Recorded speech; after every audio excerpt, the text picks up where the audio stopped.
Amigas y amigos, muy buenos días, bienvenidos como todos los jueves, a su espacio Sin Fronteras, pero con límites, por Radio Sintonía 1420 AM. Y en la presidencia y dirección general de la emisora, la doctora Mireya Obregón. En la coordinación general de producción, Toti López Pocaterra. En los controles, Luis Guillermo Martínez. Y hablando para ustedes, Juan Francisco Contreras, certificado 18037 y Luis Daniel Álvarez, certificado de locución 39202. Bueno, buenos días, Juan Francisco. Bueno, buenos días a todos nuestros oyentes. Hoy, vamos a hacer algunos comentarios sobre lo que viene sucediendo en Guyana. Hubo elecciones en Guyana, vamos a hablar sobre algunas otras cosas. Y bueno, vamos a comenzar. Tú vas a leer a... Sí, pero empecemos haciendo publicidad. Bueno, hacemos publicidad. Y entonces siempre hablamos de Chevy Express Bellocampo, como ese sitio con buenas instalaciones, muy bien ubicado. Es el lugar idóneo para la revisión habitual de su vehículo Chevrolet, donde ahora hay servicio de lavado del vehículo. Siempre indicamos las ventajas que tiene el lugar en cuanto al disfrute. ¿Cómo se disfruta en un taller? Muy fácil, usted se toma un café, una manzanilla, lee la prensa, revisa algunas revistas que hay allí, conversa, camina por las instalaciones, sale al jardín a esperar. Como está también ubicado, puede hacer alguna diligencia y regresa. Entonces siempre decimos eso, pero bueno, vamos a recalcar cómo llegar a Chevy Express Bellocampo. Bueno, muy sencillo, usted puede venir por la avenida Libertador o por la avenida Francisco de Miranda y cruce con la avenida principal de Bellocampo. Ahí en la esquina con la calle Santa Ana usted consigue un edificio de instalaciones modernas, un edificio de cristales. Ahí está Chevy Express, usted entra y va a sentir la tranquilidad de estar con la gente que conoce el mantenimiento de su vehículo. Chevy Express Bellocampo, una empresa de la gran familia Castellana Motors. Así es. Y bueno, y siempre una recomendación también: para triunfar en la vida hay que saber negociar. Para negociar hay que ir con la gente que conoce de negociación. Por lo tanto, el Centro de Estudios de Desarrollo Organizacional, visite la página cursosdenegociación.com y allí verá entonces la oferta académica que ellos tienen, para entonces usted conozca sobre negociación. Así es, o puede llamarlos por el teléfono. Sí, tenemos también unos teléfonos. O si quiere, le puede mandar un correo, pues cualquiera de las dos formas es importante. Sí, los teléfonos son 227-8333 y 425-3495. Y si prefieren mandar un correo, cursosdenegociación.com. Centro de Estudios de Desarrollo Organizacional para aprender a negociar. Así es. Bueno, y vamos a comenzar el programa. Sí, yo tenía entonces, como habíamos anunciado, la lectura del artículo que nos publicó el Universal en su versión digital del pasado domingo 17 de mayo, que se titula El silencio a la opinión. El 15 de mayo de hace 3 años, la comunidad internacional veía con estupor la dantesca imagen del atentado al exministro colombiano Fernando Londoño Hoyos. La fotografía de un hombre ensangrentado frente a un amasijo de hierros incinerados y la noticia de fallecidos y heridos, algunos que simplemente pasaban por el lugar, perturbó la calma de la mañana santafereña y llevó a los colombianos a recordar experiencias fatídicas que no solo enlutaron familias, sino a la libertad y la justicia. El atentado al político no solo fue una afrenta a las normas elementales de libertad, sino que intentó asesinar a un hombre que desde la radio y la prensa plantea sus ideas, formula sus inquietudes y hace propuestas. Aún más delicado es que Londoño ejerció puestos relevantes en la administración pública y se dedica a la docencia. Por lo tanto, la acción es una afrenta violenta a la libertad de expresión, al ejercicio político y a la enseñanza plural. Ver la noticia llevó inmediatamente a recordar los crueles atentados a Guillermo Cano Izaza, Luis Carlos Galán, Álvaro Gómez Hurtado, Rodrigo Lara Bonilla, Jaime Pardo Leal, Bernardo Jaramillo, Jaime Garzón y tantas personas que dieron su vida por poner en primer lugar sus principios y sueños de una mejor sociedad. A diferencia de los anteriores, Londoño logró sobrevivir y siguió adelante con su trabajo, demostrando que pese al terror y el miedo que algunos traten de infundir, una vida al servicio de los valores y la justicia es probablemente la mejor defensa que puede ejercerse, pues los que siembran el terror no lograrán su objetivo de silenciar la verdad y la libertad. Lamentablemente, la situación de la prensa, la política y la academia en la región vive horas aciagas. En algunos lugares no es necesario colocar explosivos contra los vehículos de las personas, pues se recurre a polémicas sanciones impositivas, fortalecimiento de los delitos de opinión y turbios manejos judiciales para imponer una sola forma de ver la realidad, tal como puede ocurrir en Argentina o Bolivia. Mientras se conmemora un aniversario más del atentado a Fernando Londoño, el gobierno colombiano mantiene una serie de conversaciones con organizaciones terroristas para buscar la paz.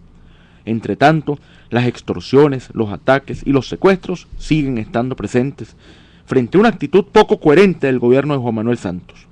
Desafortunadamente, mientras se habla de reconciliación, imágenes como la del martes 15 de mayo de 2012 se están volviendo cada día más recurrentes, demostrando que a los violentos no les importa la paz.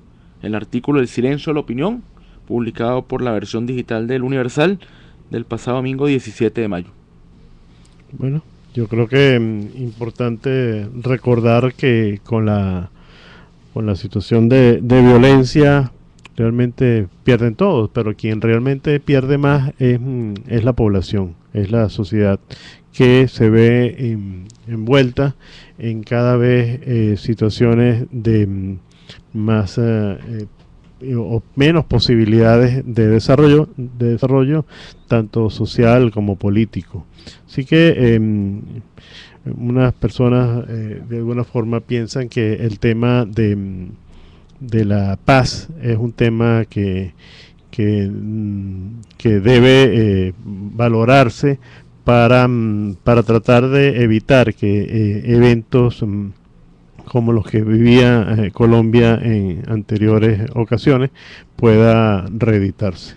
Sí, bueno, y también una breve mención, bueno, tal día como hoy se cumple un año de la muerte del expresidente Jaime Lucinchi, también 60 años de la muerte en México de ese gran hombre del civilismo venezolano, canciller de la República, entre otros cargos, Andrés Eloy Blanco, y también falleció estos días, y merece un comentario por el tema de los valores, el tema del servicio público, un emblemático personaje de la historia caraqueña que fue Apascasio Mata, un policía integrante de la Policía Metropolitana, que incluso se desempeñó como policía en la esquina de Sociedad, donde le tocó dirigir el tráfico. Y hay una famosa anécdota, entre muchas, que tuvo él en sus años de servicio.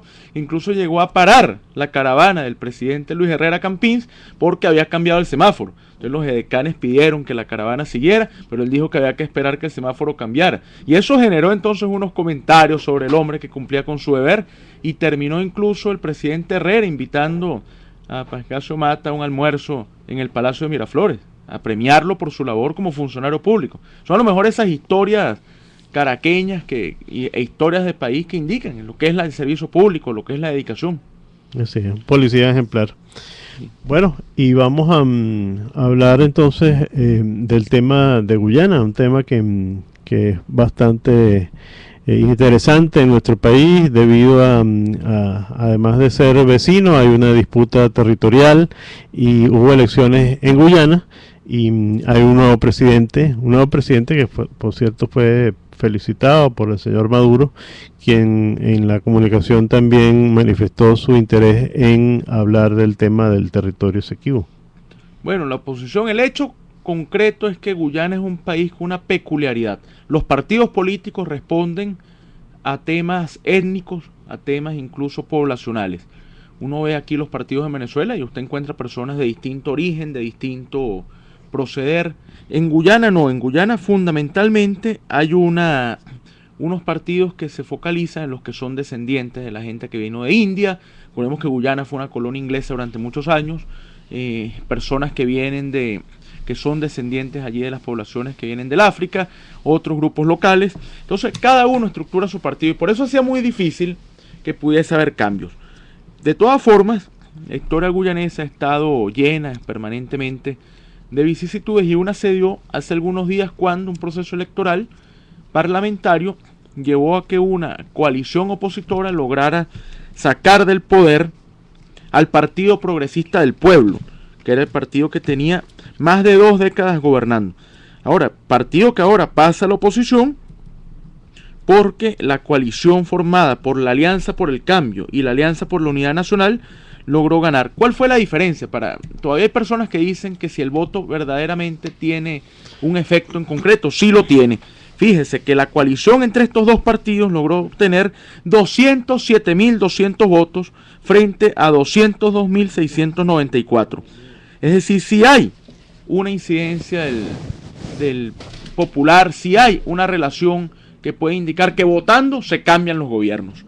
En este caso entonces, ahora ha pasado el PPP de Donald Ramotar a la oposición, pero se ha negado el partido, ahora como partido de oposición, a reconocer la derrota. Dice que hay una serie de irregularidades, lo dice el que era partido de gobierno hasta ahorita, que hay una serie de irregularidades en el recuento de votos en Guyana y que entonces ellos van a salir a la calle a protestar, porque hablan incluso que algunos informes de funcionarios electorales, de veedores electorales, no indicaron que la votación fue libre y justa, pero que ellos fueron engañados.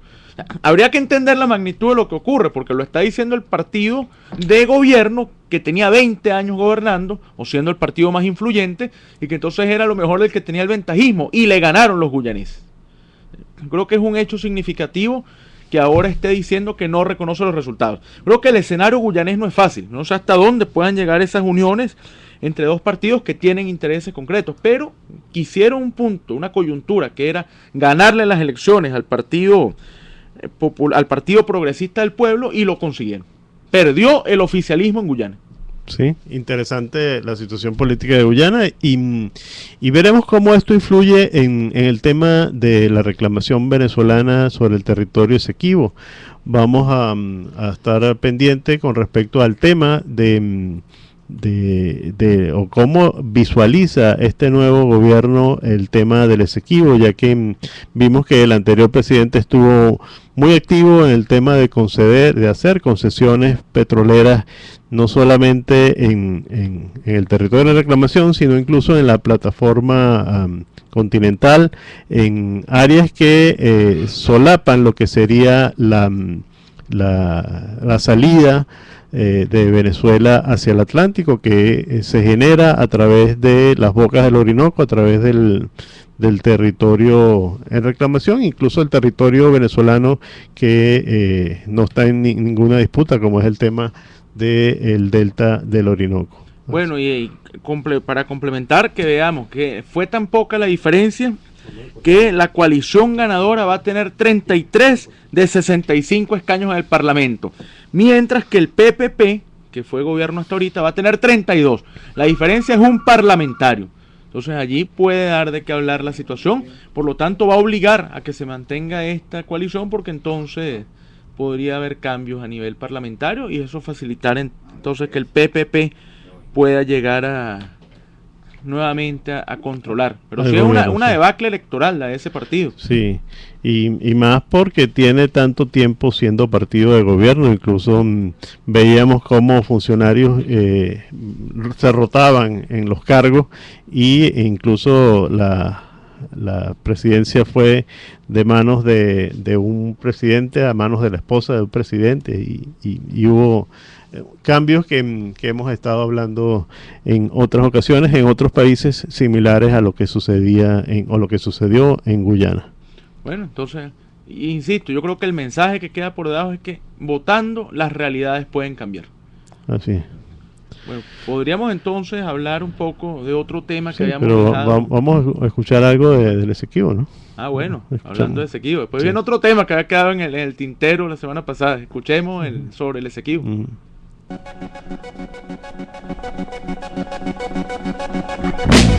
Años se espera por un pedazo de tierra, que desde que tenemos uso de razón, su cara aparece en los mapas rastreras, sin dueño, sin casa y sin nación,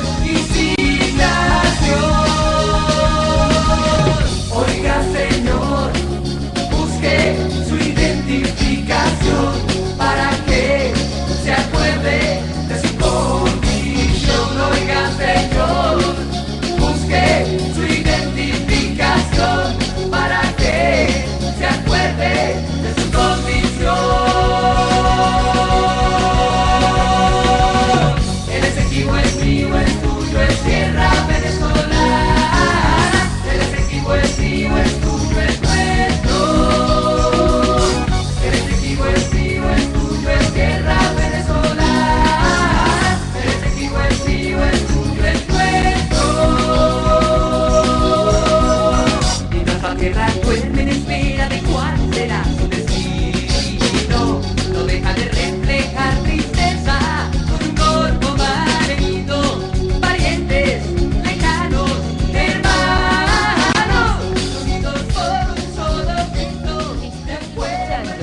sin fronteras, pero con límites.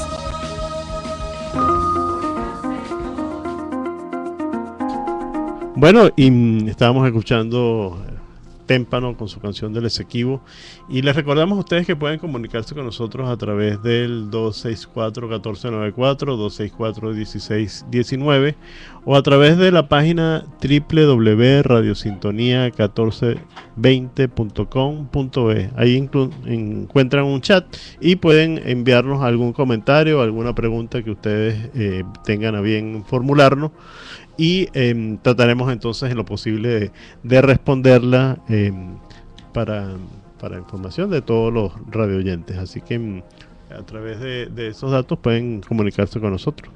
Bueno, habíamos dejado la semana pasada a nivel de un tubazo periodístico la situación que estaba ocurriendo en Burundi. Bueno, en Burundi se generó también una coyuntura porque el presidente, pareciera ya lo que es una práctica cotidiana en algunos países, dijo que quería reformar la constitución para mantenerse de manera u otro periodo. No dice, por supuesto, nunca de manera vitalicia. Lo mismo decía el presidente Camporé de Burkina Faso, que él tampoco aspiraba permanentemente, pero ya tenía más de 27 años en el poder y aspiraba a un mandato por otros 5 años. O el mismo Mugabe, ¿no? Mismo Mugabe, que incluso ha dicho que su meta es llegar a los 99 años gobernando, pero que ya va a ser el último periodo. Bueno, son cosas que ocurren, terminarán estos países unas situaciones como prácticamente dinásticas. Ahora, como la de Corea del Norte, que hablaremos dentro de un rato también. Sí, yo creo que es importante que entendamos, y una de las cosas que hemos comentado en reiteradas ocasiones es que estos regímenes que procuran mantenerse o perpetuarse hacen demasiadas violaciones a las leyes, y el resultado, evidentemente, cuando vemos al final del día la situación de estos países, es que lo que se hace es generar mayor pobreza, mayor frustración, y la población no consigue salidas, y entonces lo que hace es buscar emigrar de esos países. Entonces se va generando un vacío en estos países, ya que la gente que logra emigrar en su mayoría es gente preparada, gente con algún recurso, gente de clase media, y que puede tener dinero para escapar hacia otros países y tratar de buscar una vida mejor, ¿no? Bueno, en el caso de Burundi, el que había salido era el presidente, Pierre Nkurunziza, que había viajado a Tanzania. Recordemos que eso lo conversamos en el programa de la semana pasada. Había viajado a participar en una cumbre, y cuando intentó regresar no le permitió un sector de las Fuerzas Armadas que lo hiciera. Hay informaciones encontradas, hay quienes dicen que regresó inmediatamente, que no ha regresado, que tiene su base de operaciones en Tanzania, que allí se ha logrado mantener, pero el hecho es que ha dicho que él va a repetir en la presidencia porque él va a reformar la constitución. En un país además que tiene problemas, un trauma. Uno recuerda mucho el caso del genocidio de Ruanda, pero es que el genocidio de Ruanda implicó también a Burundi. Burundi siempre queda como en un segundo plano y tuvo consecuencias también en ese país, empezando por la muerte del presidente, un misil que lanzaron al avión donde iban el presidente de Ruanda y el presidente de Burundi, y ellos entonces perdieron. También en Burundi hay crisis entre Hutus y Tutsi, que son los dos grupos étnicos que fueron a la guerra, una guerra civil dantesca, de unas proporciones inabarcables en cuanto a muertes y desolación. Sí, en cuanto a crueldad en los tratos además, de las víctimas que estuvieron presentes en ese conflicto, ¿no? Y a pesar de eso, de que se controló el supuesto golpe militar, eso no ha influido en el ánimo de los ciudadanos de Burundi, que continúan protestando, tratando de evitar que se produzca este nuevo asalto a la Constitución, y que se pueda acordar que el presidente pueda reelegirse por un tercer periodo. Entonces, pendiente de lo que ocurra, porque hemos dicho varias ocasiones, pareciera que Pierre Nkurunziza no lee prensa. Exactamente lo mismo que ocurrió en Burkina Faso, donde intentó, atropellando la voluntad de la ciudadanía, que no quería otro mandato del señor Camporé, trató de llevar y ahí están las consecuencias. Por cierto, ya nadie habla de Burkina Faso. Fue noticia por 2 semanas. Se habló más de Burkina Faso en 2 semanas de lo que se había hecho en los últimos 20 años. Sí. Pero ya no se menciona y hay que hacer seguimiento de la situación allí. Unos militares que tomaron el gobierno ofreciendo transición y no hemos vuelto a saber qué ocurre. También entonces quisiera uno examinar qué va a pasar en Burundi. Si no es el señor Nkurunziza, ¿quién va a asumir? Están buscando a los militares. Pero veía uno las imágenes en algunos informativos y noticiarios europeos y ya hay otros inconvenientes. Tú decías al comienzo que normalmente en estos conflictos los que pierden son las poblaciones. Ya hay una gran masa, un gran sector de la población que ha tenido que cruzar hacia Tanzania, se ha instalado en campos allí de refugiados y ya aparentemente hay casos de cólera. Entonces, ¿en qué estamos? ¿Qué estamos haciendo? ¿Cómo estamos viendo la situación? Es sumamente grave lo que pueda pasar en Burundi, porque ya hemos visto coyunturas donde esto ocurre y se generan epidemias, no una muy lejana, se vio en Haití. Haití, país también que tiene una estructura institucional endeble, hay una proliferación de cólera en algún momento, porque es producto de este tema de la salud, de este tema de las poblaciones.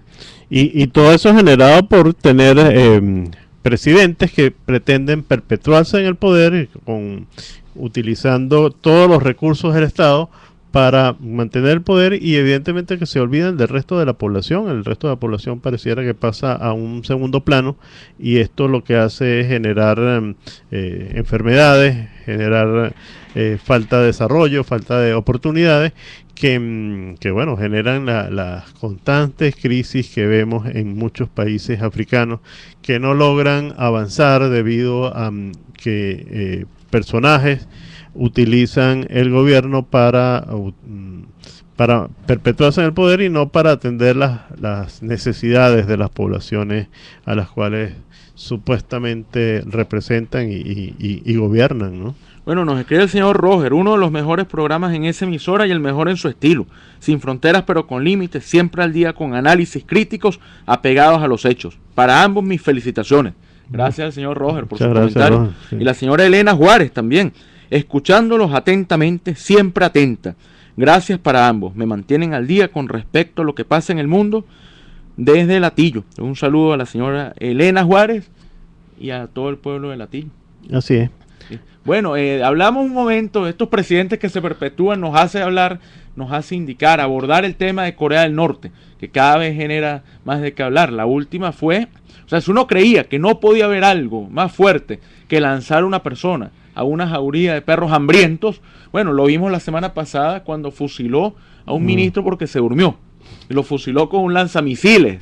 O sea, no fue, y además lo llevó a un espectáculo. Es la cultura del espectáculo, de la cultura de la muerte. Así es. Le invitó a un grupo de personas para que fueran a observar el fusilamiento, entre comillas, a nada más y nada menos que al ministro de la defensa de ese país, que se supone que es una persona de suma confianza de este señor que aparece o actúa como una especie de semidios que decide quién puede vivir y quién no puede vivir y cómo deben vivir los ciudadanos, ¿no? Porque incluso los obligan hasta a ponerse tristes cuando sucede algún evento que ellos le consideran que debe consternar a la población o de igual forma ponerse felices cuando ellos consideran que deben estar felices. Así que esta especie de esclavitud que se ha vuelto